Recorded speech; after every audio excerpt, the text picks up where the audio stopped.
Trent, can we just get your initial thoughts on a pretty comprehensive win? Yeah, I thought we approached the game in our style well. I thought we adapted to what they wanted to do well, which sort of gave us sort of good defensive stability there, which allowed us sort of time to pick up our opportunities when they came. So we just put together a good game there. Do you feel like you're finding your style and consistency of that style at the right time of the year? 'Cause that's 3 pretty comprehensive wins in a row. Yeah, I said, you can all sort of talk about it in the pre-season and decide on what your style is, but you've got to play it and live it a bit more. And so we had to rediscover that. We knew what we wanted to be, but you have to play that. And we've been taking our time to do that.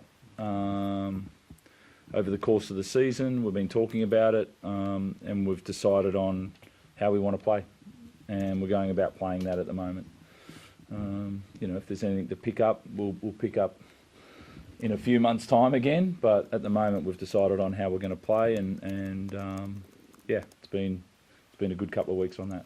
Never just about one guy, but Nafahu White tonight felt like a really huge performance in a really huge year for him. Can you just talk about what he's sort of been able to do this year and what he did tonight? Yeah, I think, I thought it was, to be honest, I thought it was really good across the board. I feel like the system tonight, you can have good individual performance, but I thought the system of play that these guys wanted to play pulled them apart. And then Fahu has also been leading the way a lot in that. And also, decided to start the big middles. They're all different in Lindsay, Spencer and Fahu.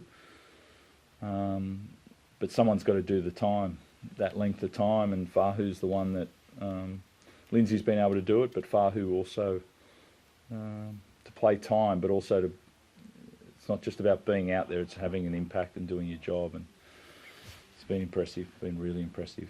You mentioned the word leadership there from Fahu. Is he someone you saw that in when you first got a look at him at the club, or have you seen a leadership quality emerge in him of late? Yeah, front rowers, you want to leave time to develop. He was captain of his school, so we knew that as we recruited him and brought him over, but it was also, he doesn't overspeak. He says what he thinks, but he doesn't overspeak, so we've left time for that, but he's definitely developed into that naturally this year. And Ted, what's that like for you? Obviously, Jared was such an immense figure at this club, but of all people, Fahu seems to be the one who, when a tough carry is needed by a front rower, he's the one who's pushing up there in the ruck. Yeah, he's been here for a while since he first came as a young kid. I've really felt this year he's just grown and matured as a person, as a player, and he's really turned into a leader. You see how he goes about his business week in, week out. He prepares so well, and those performances aren't really surprising, to be honest, because he's been doing that all year for us. And Robbo said it's not just nice carries, it's those little things off the ball that he's really worked hard on, and he's just becoming one of the best front rowers in the game. But like Robbo said, Spence and Linz, those three are leading the way for us, and they've been awesome. Robbo, Daniel Tupou overtook Beaver on the all-time try scoring list. How has he managed to, stay at the top of his game, and seems like he just keeps getting better? Yeah, we're all cheerleaders for Tupes, more so than himself.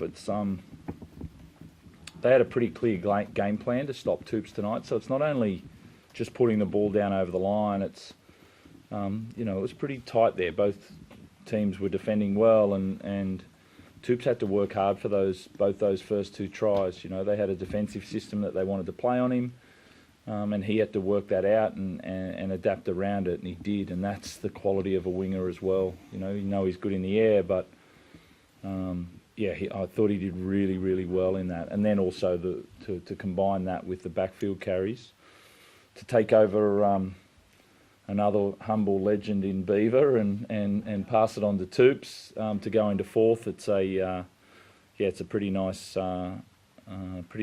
bloke to take over.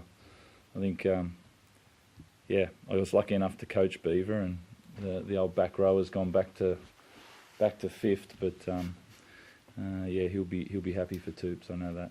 Did you share any special words about Tupou and his career in the sheds? Was there anything special to kind of commemorate the moment? Yeah, we just celebrated the fact of him going into fourth, and also just the way he does it. You know, the art of his craft that he gets to put into practice. Yeah, I think he's one of the best wingers of all time, and he's certainly the best Polynesian winger. I think he's really led the way there, and he's the sort of the first guy. I know Xavier Coates is doing a really, really good job on that, but I think Toops has been the first guy that's really owned the air in this game for over a decade. I think he's the one that sort of led the way.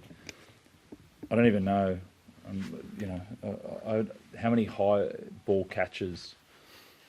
You know, I think it have to be number one in obviously being fourth, but he has changed the shape of defence as far as the way that the high ball catch. He'd have more high ball catches than any other person in the game by an absolute mile. He always seems like he's sitting behind somebody, but I know he's definitely at the front of that queue when it comes to that part of the game. Trent Billy Smith report there in the first half of that sort of cannonball or legs tackle, I guess. Did you have a view on that incident? Yeah, I thought he hit his ass, to be honest. That's pretty simply, I think point of contact was really high, so. Don't expect anything in the charge sheet then? Yeah, I wouldn't expect, not on point of contact from what I saw,